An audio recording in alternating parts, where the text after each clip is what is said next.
should be concentrating more on them than others. And the government hates me because I keep calling them on.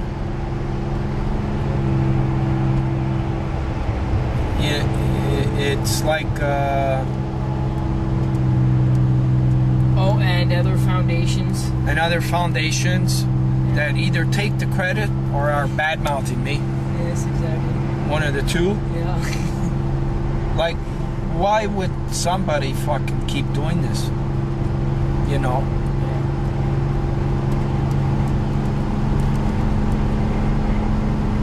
Which is the $1 million question. But you've got the $1 million answer. I don't know what that answer is. Save lives. Yeah, I know, but that's it's really the bottom line. Yes. Some people can't understand that even. But anyways, yesterday, I guess you can walk away knowing that you hanged in. Yes.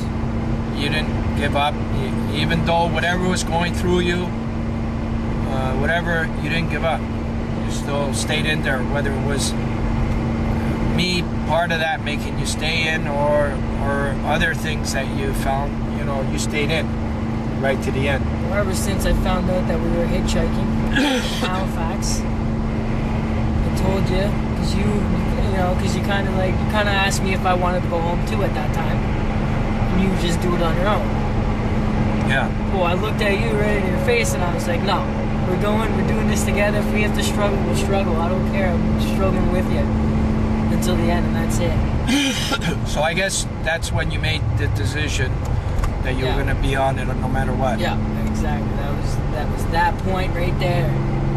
I was just coming on the road October 1st because I needed help myself. But no, after in Halifax, I realized I'm coming on the road to help you.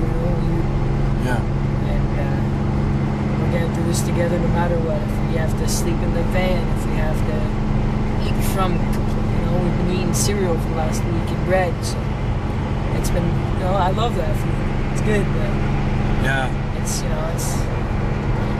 So far it shouldn't be where we were supposed to be. That's where we shouldn't be living when we're doing a big campaign like this. We should have people bowing down to us, giving us food and stuff. But it's not the case. So, we have to fight it out and, take it day by day. Yeah. And ever since Halifax, we took it day by day, and each day we passed it with flying colors. Yeah. Flying colors. That's right. That's right. Each day we passed with flying colors. Yeah, we felt proud after we did that day. Yeah. Okay, Kris, let's move on. Let's drive to the next place. That's it. Yeah. That's basically how we survived together. Yeah, every day was like that. It was. No matter what came. At the beginning, the mornings we'd bicker and argue, and then right at the end we'd feel so happy. Yeah. That we got it done. Yeah. And then we got it done in one piece, and that it turned out great. And every time it turned out good, no matter if there was no media or one person with the media. Yeah. It doesn't matter. We were there, and that's it. Yeah, exactly. And we had a few slight problems. With the van again, this tire in Bathurst, Shibagon. Woke up one day in the morning and flat as hell. We couldn't go anywhere. I ended up riding on a flat all the way down the street to the tire place to get it fixed for 3 hours. But, like I said, that was one day. After it was done, boom, we were happy. Yeah, you were pulling your weight. You had to confront things. And you could either whine about it or decide to do something about it. Because that's a choice you had every time. It was a little bit of both. Well, you would Most whine of the a time, little bit, but then eventually you'd get around to doing it. Yeah. was very normal. Like, it's normal for any little young kid at this age. yeah, you gotta warn them a little bit. You got it. Yeah. So, you did a good job overall. Thank you. Yeah, you did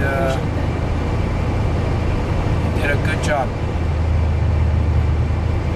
You handled yourself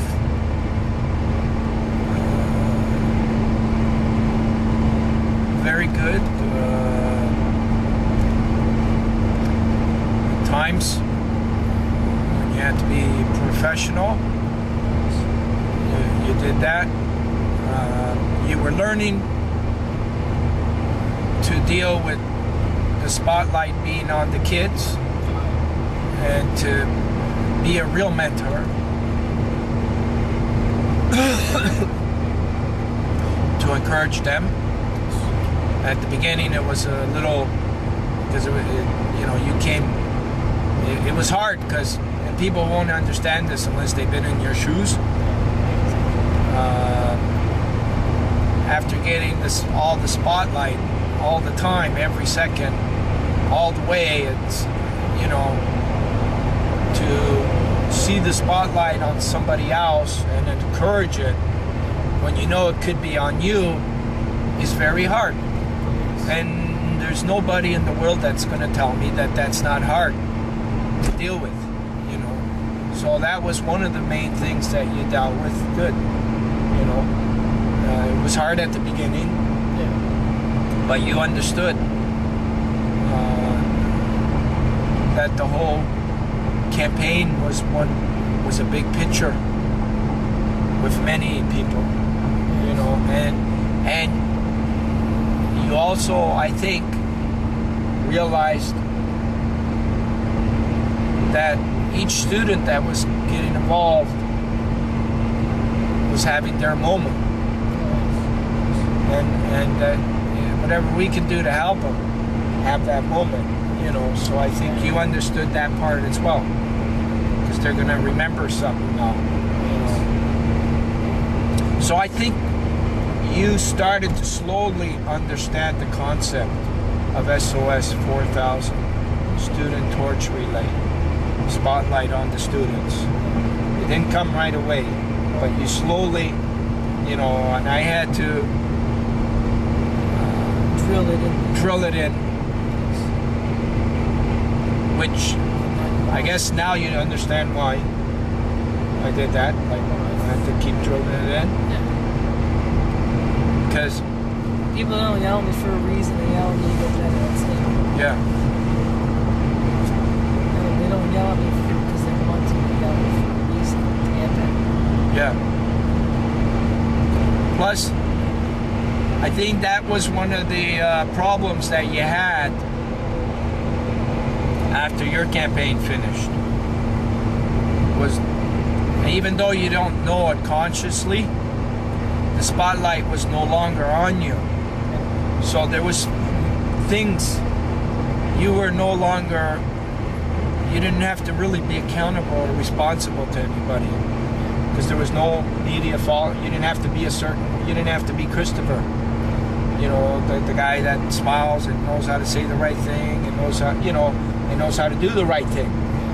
You didn't have to be that person because the spotlight wasn't on you anymore. So, and maybe in a way, you felt that you missed out on a lot of things, and that you had to catch up with your friends or what, on all this stuff that kids usually do. Yeah. So even though on the road we talked about that while we were on your campaign, about drugs,